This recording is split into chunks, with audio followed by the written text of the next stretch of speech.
In Time Stories, 2 to 4 players are time agents. You'll be transported to different times and places to find items or people, close rifts, and keep your boss, Bob, from yelling at you. There are a whole bunch of Time Stories expansions, but I'm just going to talk about the base game today, the Asylum. Make piles for all the tokens and have players choose colored pawns. Players will choose a receptacle or character. Take the amount of life tokens needed and item if necessary. These cards show how many dice you'll roll on certain tests, your resistance or defense, and special ability. Arrange the base cards and read them to set up the story and goals. They'll also give setup instructions for the adventure you're playing. Once finished, move these off to the side and put the game deck out. I'll keep the game deck secret to avoid spoilers. The instructions tell you not to open sealed decks or look at cards until you're told. They work like the base cards. Arrange the cards A, B, C, and so on, revealing a scene. The time captain will read card A. Then, beginning with the captain, players will enter a location, meaning put their large pawn above a location card. Read the card silently and try to give players an idea of what's there without flat out telling them. If you want to explore another location, spend a time unit, slide the time token down the track, and move your pawns.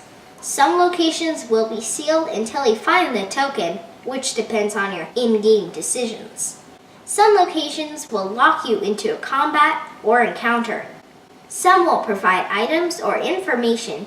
Some will just be a waste of time. You'll roll the number of dice depending on your character's ability.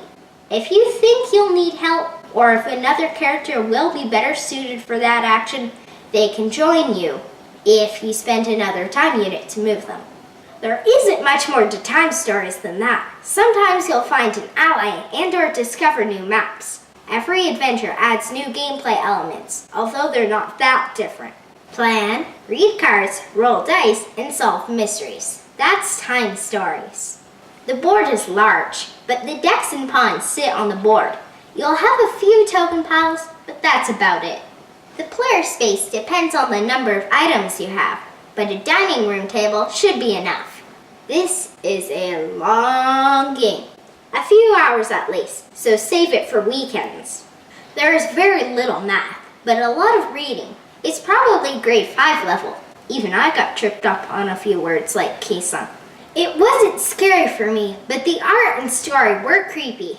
Even some adults might find it to be too much.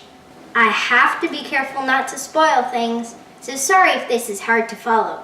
My mom, dad, and our friend Ariel had played through a few Time Stories adventures before and remembered quite a few things from the Asylum. They wanted to see how I decided and played. Anyhow, we got to the ending, which has a pretty obvious decision to make in terms of good result and bad result. When they all played, Ariel and Mom didn't realize this and outvoted Dad for the bad one. When the 4 of us got to that point, they let me decide. I guess I took a little too long and they burst out laughing, remembering their last game. I misunderstood and ended up picking the bad choice. The box answer is amazing. You can save your game when putting it away, then pick up where you left off. That's so cool. I don't think I've ever seen that before outside of legacy games. This is great because the game is long and you may not be able to finish in one session. I love stories, exploring, and solving puzzles. This game has all 3 of those. There aren't many choices to make, but you're also not just being pulled along. Sometimes you'll really be stumped, which is fun. This whole game is about being efficient, figuring out what can be skipped after a respawn and what you need to target based on the information you have. This is all very interesting.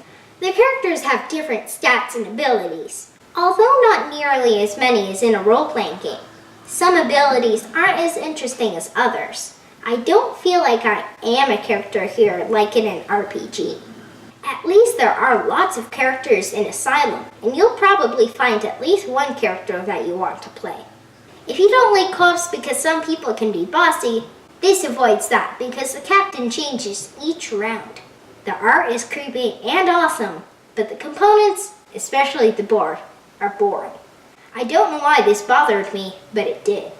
Your decisions don't really change the story, but they change how you get there. If you get there, of course. This might bother some people.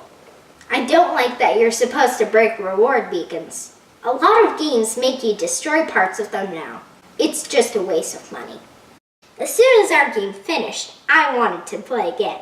I loved it and wanted more. You only get one story? Oh man. Here's the thing. The base game is $70 Canadian. Expansions are $35 Canadian. Stories are 2 to 5 hours, and you might never play them a second time. The D&D starter box is $20. Star Wars boxes are $50. Pathfinder is $60. You'll get many more hours and choices from those. This game is talk, roll, read, roll, and repeat. I think I just liked spending time with people I liked, but I can also do that with better board games. With that said, I do recommend at least playing Time Stories if you enjoy a light storytelling game with puzzles. I just don't know if you need to buy it. See if a friend has a copy and borrow theirs first.